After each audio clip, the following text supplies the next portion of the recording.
Assalamualaikum warahmatullahi wabarakatuh. Selamat pagi saudara-saudara sekalian. Kita lanjutkan pembelajarannya. Kita masuk ke mencoba mengerjakan mengenai soal uraian ya. Kalau kita kemarin sudah membahas antara soal nomor 1 sampai dengan nomor 6 dengan jenis soal pilihan ganda, coba kita akan mempelajari mengenai soal uraian. Untuk uji capaian pembelajaran semester 1 yang untuk kelas 10. Langsung saja bacalah teks berikut. Silahkan kalian baca. Yang pertama ini sudah kelihatan sekali ya. Yang pertama ini berupa definisi. Mawar adalah, nah ini kan merupakan ciri definisi. Paragraf pertama. Kemudian yang paragraf kedua, mawar memiliki tinggi bla bla bla. Nah ini merupakan deskripsi bagian, ya kan? Mawar memiliki tinggi 25 meter dengan lebih 100 spesies. Nah ini merupakan bagian deskripsi tinggi pohon mawar. Kemudian diikuti batang mawar. Nah itu juga deskripsi. Maksud saya bukan deskripsi definisi ya, deskripsi bagian. Jadi menjelaskan bagian mawar itu seperti apa saja. Ada durinya, licin, halus. Nah kemudian paragraf yang ketiga, selain indah ketika dijadikan tanaman hias karena warnanya, mawar ternyata memiliki banyak manfaat. Nah ini merupakan deskripsi manfaat. Nah kita langsung ke pertanyaan. Jelaskan bagian teks laporan yang sesuai dengan isi teks. Nah, secara umum mengenai pembagiannya, yang pertama tadi paragraf 1 ya, itu merupakan deskripsi umum. Paragraf 1 adalah deskripsi umum. Deskripsi umum boleh, definisi umum boleh. Kenapa definisi umum? Sudah ada ciri-cirinya. Mawar adalah, nah itu merupakan kalimat definisi. Kemudian yang kedua, jadi kita bisa, bagian pertama adalah bisa juga ini dikatakan sebagai pernyataan umum, ya, pernyataan umum. Nah kemudian paragraf kedua, paragraf kedua itu merupakan menjelaskan isi atau isi. Ini bisa diberikan mengenai deskripsi bagian. Deskripsi bagian. Bagian apa saja? Bagian-bagian tubuh mawar. Mulai dari durinya bagaimana, batangnya seperti apa, seperti itu, bentuk daunnya. Nah itu kan merupakan deskripsi bagian dari mawar. Mulai dari batang, kemudian duri, kemudian apa lagi itu, daun. Nah ini merupakan deskripsi yang dijelaskan di dalam paragraf kedua. Tapi kalau kalian mau mengatakan ya, paragraf kedua itu merupakan bagian isi. Nah kemudian yang terakhir adalah paragraf ketiga.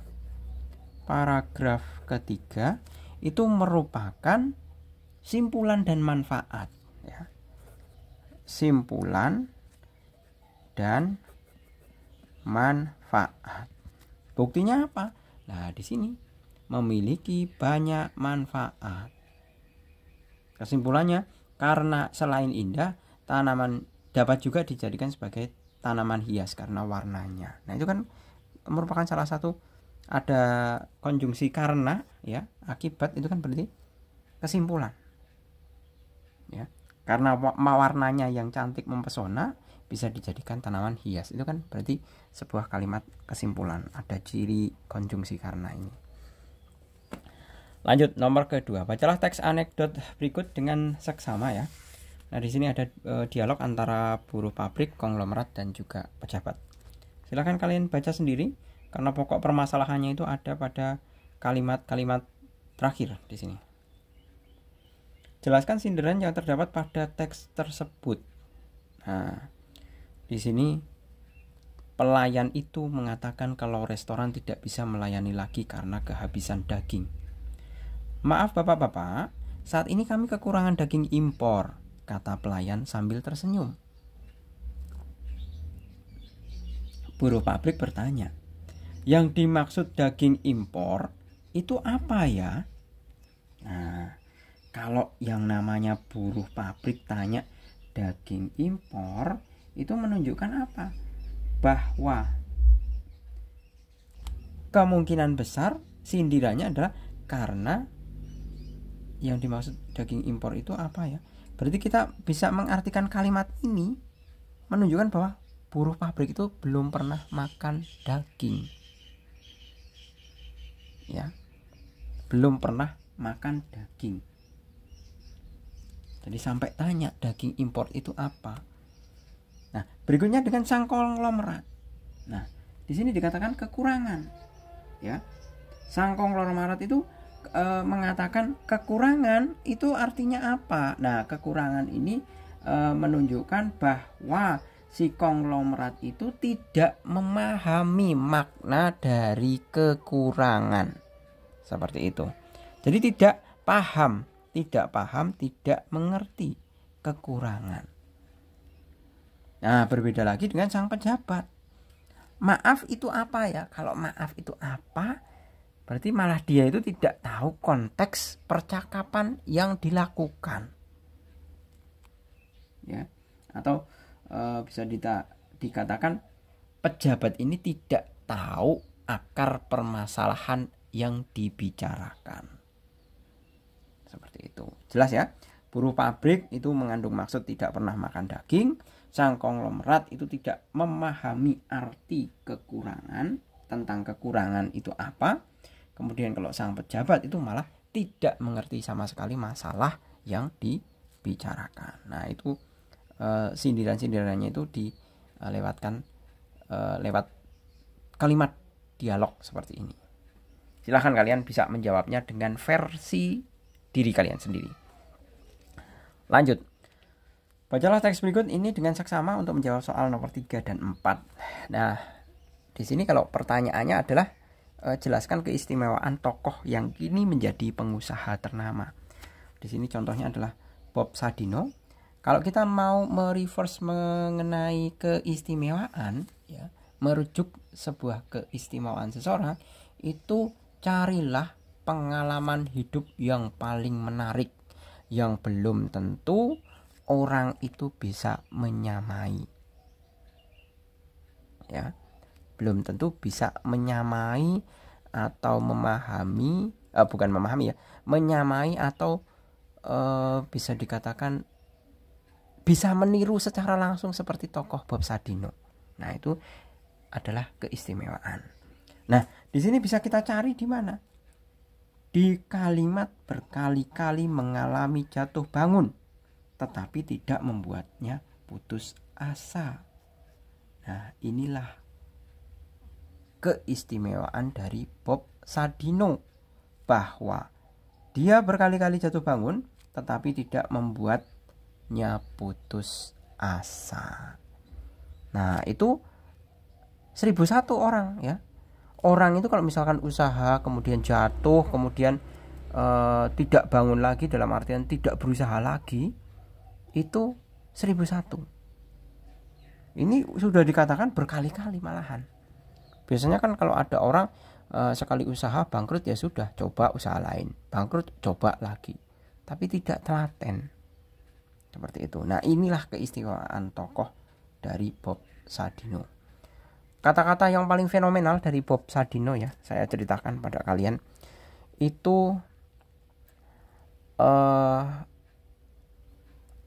apa ya istilahnya, orang goblok itu lebih apa ya dibandingkan orang pinter. Jadi kalau kamu, ini kata yang saya ulas itu adalah kata dari almarhum Bob Sadino ya.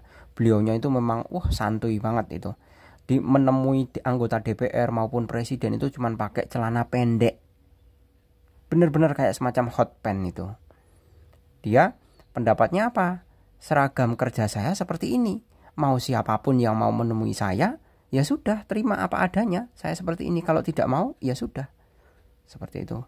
Coba aja ketika kalian Bob Sadino saat bertemu dengan Presiden Soeharto. Itu beliaunya itu memang orang baik, orang supel sekali, ramah, dan tidak istilahnya apa itu, tidak dibuat-buat. penampilan juga apa adanya. Beliau adalah salah satu tokoh pelopor telur ayam negeri. Jadi telur ayam Leghorn yang warnanya coklat itu, yang biasa kalian makan. Nah, itu pelopornya pertama kali adalah Bob Sadino. Dulu pertama kali dia mengimpor ayam, kemudian bertelur ya. Telur itu kemudian dia mengetuk dari pintu satu ke pintu rumah tetangga yang lain. Pertama yang dia tawari adalah rumah orang bule-bule. Nah, kemudian berkembang. Sekarang menjadi lebih dikenal sebagai telur ayam negeri. Pada saat dulu juga diperkenalkan sebagai telur ayam negeri. Itu jerih payah dari Bob Sadino, salah satunya itu. Gitu ya. Kita lanjut ke yang nomor kelima. Bacalah cerpen berikut dengan seksama. Orang-orang yang tertawa. Silakan baca. Di sini ada jelaskan konflik batin yang dialami Nem. Nah, ini Nem mungkin ya. Saya rasa ini sebagai pembantu ART ya, asisten rumah tangga saya rasa. Konflik batinnya kita ada apa Nem? Nyonya yang terkejut mendengar teriakan si Nem.